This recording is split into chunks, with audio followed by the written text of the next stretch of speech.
सभी को नमस्कार प्यारे बच्चों, आप सभी को बता देते हैं कि आज की इस क्लास में हम लोग जो है संस्कृत के 30 क्वेश्चन को करेंगे जो आपके 25 सितंबर में जो प्रश्न आपके बोर्ड एग्जाम में आने वाले हैं, मंथली एग्जाम में जो आपके एग्जाम होने वाला है मंथली, जिसमें आप लोगों को कितना 30 क्वेश्चन मिलता है ना, तो 30 के 30 प्रश्न आपके आज की इस वीडियो में कवर करेंगे हम लोग, ठीक है। और आप सभी को बता दें कि जो आप लोग का एग्जाम जो होगा वो 1.5 घंटा का एग्जाम होने वाला है, नहीं 1 घंटा 30 मिनट का एग्जाम होने वाला है। टोटल आप लोग का 50 नंबर का एग्जाम होने वाला है। और आज की इस वीडियो में हम लोग संस्कृत के सभी क्वेश्चन को करेंगे, ठीक है।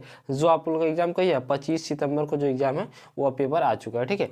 सबसे पहला क्वेश्चन क्या पूछा जा रहा है, देखिए संस्कृत में सबसे पहला क्वेश्चन आपकी स्क्रीन पे दिख रहा है, ठीक है। यहाँ पर देखिए सबसे पहला क्वेश्चन, आप सभी को बता दें कि अभी तक आपने जो है हमारे टेलीग्राम चैनल को ज्वाइन नहीं किया तो जल्दी से टेलीग्राम ज्वाइन कर लीजिए। साथ ही साथ व्हाट्सअप ग्रुप को ज्वाइन कर लीजिए, वहाँ पे आपको PDF मिल जाएगा, ठीक है। सबका PDF मिल जाएगा, ये सबका, ठीक है। चलिए आइए बढ़ते अगला क्वेश्चन देखिए 1 नंबर क्वेश्चन है कि मूल शंकर किसके बचपन का नाम था। तो याद रखिएगा मूल शंकर जो है किसके बचपन का नाम था, ये था स्वामी दयानंद के। ऑप्शन नंबर ए बिल्कुल सही आंसर हो जाएगा। आगे बढ़ते इसी के साथ अगला क्वेश्चन आपका है कि दमयंती देवा की गीता कहानी उक्ति किस पाठ से ली गई है, ये जो है किस पाठ से ली गई है। तो याद रखिएगा ये लिया गया आपका भारत महिमा से, दोस्तों भारत महिमा से लिया गया, ठीक है। क्वेश्चन नंबर आपका देखिए, क्वेश्चन नंबर तीसरा क्या पूछा है, क्वेश्चन संख्या 3 है कि केंद्रीय लोक सेवा आयोग की परीक्षा किसने उत्तीर्ण की थी। तो केंद्रीय लोक सेवा आयोग की परीक्षा जो है किसने उत्तीर्ण की थी। इस क्वेश्चन का सही आंसर दोस्तों बी हो जाएगा, यानी कि राम प्रवेश राम ने। ऑप्शन नंबर बी बिल्कुल सही आंसर हो जाएगा, ठीक है। आप सभी लोगों को गर्दा मचा करना बिल्कुल सही आप लोग का क्वेश्चन है। यही प्रश्न आपके 25 सितंबर को जो है आप लोग का यही क्वेश्चन आने वाला है, ठीक है। चलिए आगे बढ़े। क्वेश्चन देखिए, क्वेश्चन आपका कह रहे हैं 4 नंबर के स्वामी दयानंद के गुरु कौन थे। स्वामी दयानंद के गुरु का जो है नाम क्या था। तो याद रखिए उनके गुरु का नाम स्वामी विरजानंद था। ऑप्शन नंबर ए बिल्कुल सही आंसर हो जाएगा। आगे बढ़ेंगे 5 नंबर क्वेश्चन क्या पूछा रहा है कि आर्य समाज की स्थापना कब हुई थी। तो आर्य समाज की स्थापना की अगर हम बात करें तो वो स्थापना कब हुई थी 1875 में। कब हुआ था 1875 में आर्य समाज की स्थापना। ऑप्शन नंबर बी बिल्कुल सही आंसर हो जाएगा। क्वेश्चन नंबर 6 देखिए, प्रश्न कि कर्मवीर कथा पाठ के अनुसार लक्ष्मी कैसे पुरुष को प्राप्त होती है। तो कैसे पुरुष को प्राप्त होती है लक्ष्मी। तो याद रखिए उद्योगी पुरुष को। ऑप्शन नंबर बी बिल्कुल सही आंसर हो जाएगा, बी नंबर आंसर सही है बिल्कुल, है ना। चलो देखो आप प्यारे बच्चों 7 नंबर क्वेश्चन देखिएगा दोस्तों कि स्वामी दयानंद का परिवार किसका उपासक था। जो स्वामी दयानंद का जो परिवार था वो किसका उपासक था। तो याद रखिएगा वो किसका था, शिव का। किसका था, शिव का। ऑप्शन नंबर ए बिल्कुल सही आंसर हो जाएगा। आगे बढ़ेंगे इसी के साथ अगला क्वेश्चन 8 नंबर क्वेश्चन देखिए कि स्वामी दयानंद के गुरु कहाँ रहते थे। तो स्वामी दयानंद के जो गुरु थे वो कहाँ पे रहते थे, वो रहते थे मथुरा में। कहाँ रहते थे, मथुरा में। ऑप्शन नंबर बी बिल्कुल सही आंसर हो जाएगा, ठीक है। क्वेश्चन नंबर 9 है कि बिना बुलाए कौन प्रवेश करता है। बिना बुलाए कौन प्रवेश करता है। तो बिल्कुल क्या हो जाएगा आपका, मूर्ख आदमी ना बिना बुलाए प्रवेश करता है। ऑप्शन नंबर ए बिल्कुल सही आंसर हो जाएगा, ठीक है।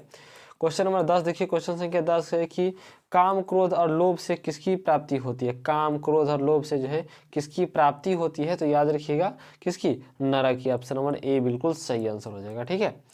क्वेश्चन अगला है कि अचराम्भर किस प्रकार का संस्कार है। जो अचराम्भर किस प्रकार का संस्कार है। तो याद रखिएगा किस प्रकार का संस्कार है, शिक्षा संस्कार। कैसा है, शिक्षा संस्कार। ऑप्शन नंबर ए बिल्कुल सही आंसर हो जाएगा। प्रश्न है 12 नंबर की सर्व शुक्ला सरस्वती महाकवि दंडी ने किसे कहा है। बताइए तो किसे कहा है। तो याद रखिएगा ये कहा आपका विजयारण्यका को। ऑप्शन नंबर ए बिल्कुल सही आंसर हो जाएगा, ठीक है। क्वेश्चन नंबर देखिए 13 नंबर क्वेश्चन क्या पूछा रहा है कि सतमेव जयते किस उपनिषद में उल्लिखित है। तो ये जो है सतमेव जयते जो है किस उपनिषद में जो है उल्लिखित है। तो याद रखिएगा किसमें है, मुंडकोपनिषद में। ऑप्शन नंबर ए हो जाएगा मुंडकोपनिषद में, ठीक है। चलिए जाके क्वेश्चन बढ़े।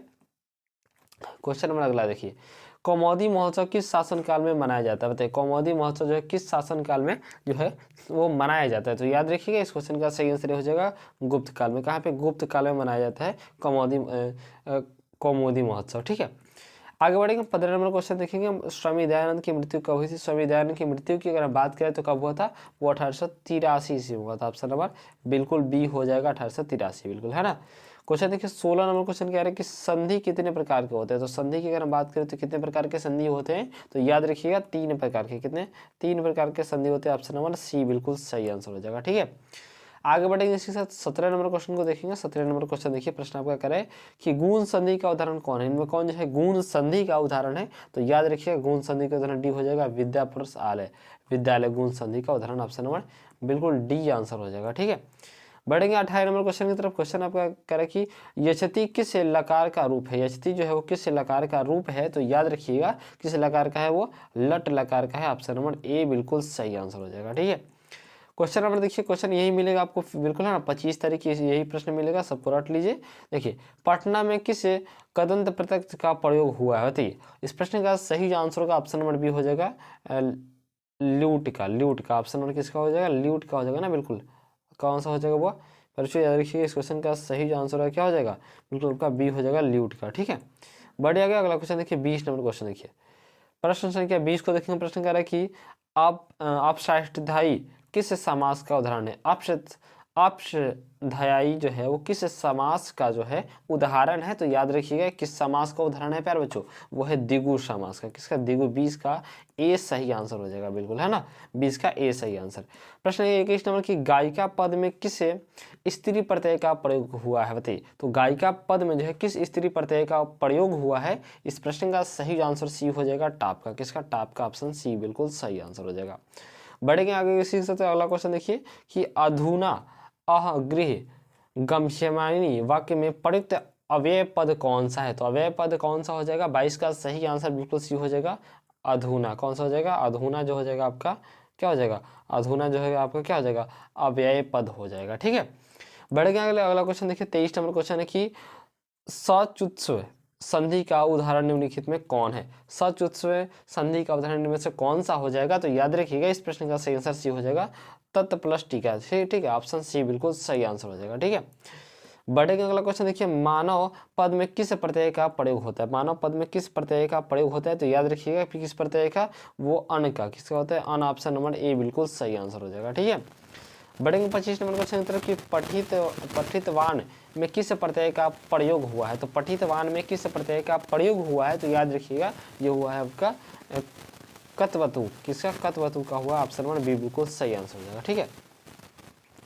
इसी के साथ अगला क्वेश्चन देखेंगे 26 नंबर क्वेश्चन को देखेंगे प्यारे बच्चों। 26 नंबर क्वेश्चन आपका क्या है, क्वेश्चन नंबर 26 के संस्कृत में उपसर्गों की कुल संख्या कितनी है, तो संस्कृत में उपसर्गों की कुल संख्या जो कितनी है, याद रखिएगा कितनी है, 22 है, कितनी है, 22, ऑप्शन नंबर सी बिल्कुल सही आंसर हो जाएगा। ठीक है, क्वेश्चन देखिए 27 नंबर क्वेश्चन क्या पूछ रहे कि गर्यान पद में प्राकृतिक प्रत्यय कौन सा है, तो प्राकृतिक प्रत्यय कौन सा हो जाएगा इसमें, तो याद रखिए इसमें हो जाएगा आपका गुरु प्लस यान, क्या हो जाएगा, गुरु प्लस यान, ऑप्शन सी बिल्कुल सही आंसर हो जाएगा। ठीक है, बढ़ेंगे इसी के साथ अगला क्वेश्चन 28 नंबर क्वेश्चन की तरफ कि व्याघात भयम किस समास का विग्रह वाक्य है, तो किसका है प्यारे बच्चों, याद रखिए इस क्वेश्चन का सही आंसर हो जाएगा तत्पुरुष का, किसका, तत्पुरुष का। ठीक है, बढ़ेंगे इसी के साथ अगला क्वेश्चन 29 नंबर क्वेश्चन, सह स्तः भ्रमति वाक्य में रेखांकित पद किसका उदाहरण है, तो किसका उदाहरण है, तो याद रखिएगा इस क्वेश्चन का सही आंसर हो जाएगा संज्ञा का, किसका, संज्ञा का, ऑप्शन नंबर ए बिल्कुल सही आंसर हो जाएगा। ठीक है प्यारे बच्चों, अगला क्वेश्चन देखिए प्यारे बच्चों, सभी लोगों से रिक्वेस्ट है कि सभी लोग जल्दी से चैनल को सब्सक्राइब कर दीजिए। फट आप लोग सभी सब्जेक्ट का जो है, सभी सब्जेक्ट का आपको प्रश्न जो है क्वेश्चन आंसर मिल जाएगा। ठीक है, चलिए आगे बढ़ेंगे। क्वेश्चन देखिए कि अत्र व्यय का अर्थ क्या होता है, तो अत्र व्यय का अर्थ जो होता है क्या होता है प्यारे बच्चों, याद रखिएगा क्या होता है आपका, यहाँ होता है, क्या होता है, यहाँ, ऑप्शन नंबर बी बिल्कुल सही आंसर हो जाएगा। ठीक है प्यारे बच्चों, तो आशा करते हैं कि आपको जो है सभी क्वेश्चन आप सभी लोग क्या कीजिएगा, सभी प्रश्न जो है आप लोग याद कर लीजिएगा, सभी प्रश्न जो है क्या कर लीजिएगा, आप लोग याद कर लीजिएगा। ठीक है, ये नहीं कि छापना है जाके, याद करके तब मारना है वहाँ पर जाकर। ठीक है, और साथ ही चैनल को सब्सक्राइब करके वीडियो को लाइक करके एक बार जो है अपने दोस्तों के पास क्या करना है, शेयर कर देना है। और जल्दी से प्यारे बच्चों व्हाट्सअप ग्रुप में जो है, व्हाट्सअप ग्रुप में जो है जल्दी से ज्वाइन कर लीजिए।